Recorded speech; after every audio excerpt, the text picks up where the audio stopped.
আসসালামু আলাইকুম। সবাই কেমন আছেন? আশা করি সবাই ভালো আছেন। আজকে সকালে ভর্তা ভাত খেলাম।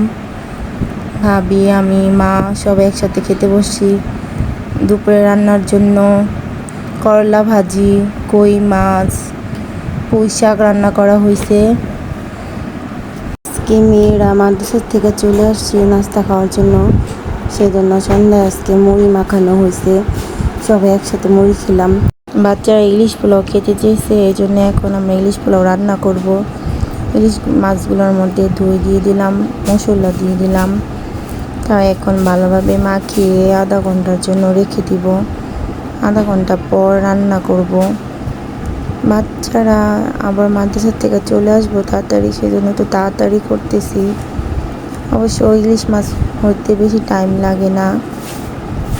মাছগুলো হয়ে গেছে, এখন নামিয়ে নিব মাছগুলো। তারপরে এখানে পোলার জন্য পাতিল বসায় দিলাম। পেঁয়াজগুলো হয়েছে পরে এখন চালগুলো দিয়ে দিব। চালগুলো এখন ভালোভাবে ভেজে নিব।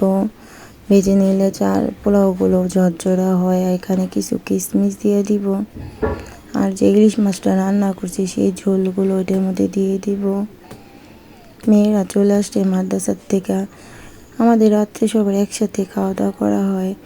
দুপুরে যেহেতু সবাই একসাথে হয় না, এখন ভাবিকে বলতেছি, ভাবি আপনি সালাদগুলো কেটে নেন। তারপরে আমরা সবাই একসাথে খেতে বসছি।